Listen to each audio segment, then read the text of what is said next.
বঙ্গবন্ধু শেখ মুজিবুর রহমান 1971 সাল পর্যন্ত অবিসংবাদিত নেতা, এতে কোনো ভুল নেই। কারণ মির্জা ফখরুল ইসলাম আলমগীর সাহেব, এরপর হচ্ছে এনসিপির একজন সমন্বয়ক, এরপর হচ্ছে নূর ছিল, ভিপি নূর, সাবেক ডাকসু ভিপি, এরা সবাই বঙ্গবন্ধুকে বলেছে তিনি 71 পর্যন্ত অবিসংবাদিত নেতা। আচ্ছা, তাহলে সে যদি 71 পর্যন্ত অবিসংবাদিত নেতা থাকে, তাহলে সে তো 71 এর পর বঙ্গবন্ধু উপাধি পায়নি, সে তো 71 এর পর জাতির পিতা উপাধি পায়নি, সে 71 এর পূর্বে জাতির পিতা উপাধি পেয়েছে। তাহলে কেন তাকে বঙ্গবন্ধু জাতির পিতা উপাধি থেকে তাকে আজকে সেই শব্দটা আজকে তারা উচ্চারণ করতে আজকে তারা দ্বিধা বোধ করে? এখানেই হচ্ছে সমস্যা, এখানেই হচ্ছে গোড়ায় গলদ, এখানেই হচ্ছে আমাদের প্রতিবাদ। এই প্রতিবাদ প্রত্যেকটা মানুষের কাছে।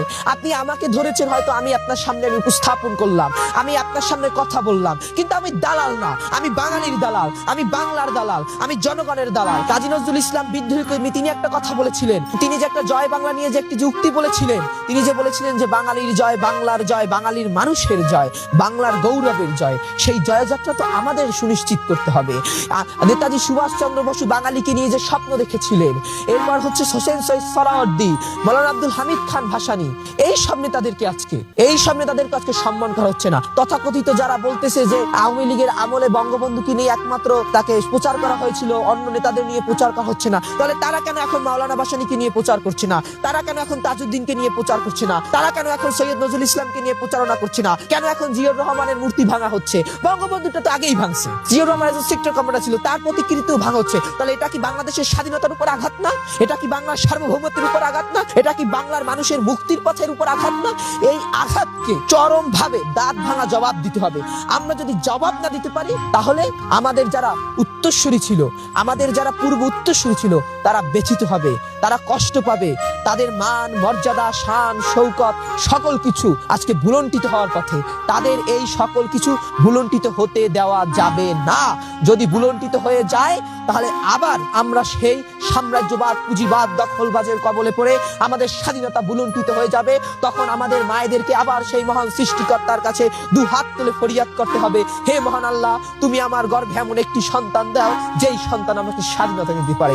আমরা চাই না আমাদের মায়েরা আবার সেই নামাজে দাঁড়িয়ে, আমাদের হিন্দু মায়েরা আবার মন্দিরে গিয়ে আবার ভগবানের কাছে প্রার্থনা করে চোখের পানি ফেলুক। কারণ আমাদের তো স্বাধীনতা আছে, আমাদের তো সার্বভৌমত্ব আছে, আমাদের তো ভূখণ্ড আছে, আমরা তো একটি নিজস্ব জাতিসত্তা। তাহলে কেন আজকে আমাদের জাতিসত্তাকে আজকে অপমান করবে কতিপয় কিছু লোক?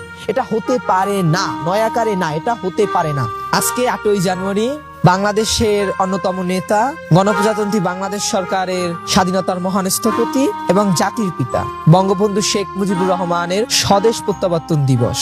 এটা সাধারণত প্রতি বছরই সকলে পালন করে, বা আমরাও দেখে এসেছি ছোটবেলা থেকেই। একটি জাতিটার নাম বাঙালি জাতি। বাঙালি জাতি তার 3500 বছরের শ্রেষ্ঠ অর্জন হচ্ছে বাংলার স্বাধীনতা। যেই স্বাধীনতার জন্য 1757 সালের পলাশীর প্রান্তরে মীর জাফরের বিশ্বাসঘাতকতায় স্বাধীনতার সূর্য অস্তমিত হয়। এরপর আমরা যুগ যুগ বছর ধরে, হাজার হাজার বছরের আমাদের সেই সাধনার ফসল, তার শ্রেষ্ঠ সম্পদ হচ্ছে বাংলার স্বাধীনতা। বাংলার স্বাধীনতা, বাংলার মান, বাংলার গৌরব, বাংলার সংগ্রাম, বাংলার বিপ্লব, সকল কিছু সাক্ষী হচ্ছে এই বাংলার মাটি এবং বাংলার মানুষ। এই বাংলার মাটি মানুষের মুক্তির জন্য যারা জীবন দিয়েছে, যারা যৌবন দিয়েছে, যারা কারার ওই লৌহ কপাটে গিয়ে মৃত্যুকে আলিঙ্গন করেছে, তবু তারা মাথা নত করেনি, সেই সকল মানুষগুলোকে আজকে অপমান করা হচ্ছে। আজকে দেখুন, বঙ্গবন্ধু শেখ মুজিবুর রহমানের, তিনি একজন বৃহত্তম রাজনৈতিক দলের একজন প্রধান ছিল, এবং শুধু তাই নয়, আমি তাকে রাজনৈতিক দলের নেতা হিসাবে না, আমি তাকে একজন বাংলাদেশের সাধারণ নাগরিক হিসাবে ধরি। কারণ তিনি বলেছিলেন, আমি তোমাদের ভাই, আমি তোমাদের ঘরের একজন, আমি তোমাদের নিজের একজন।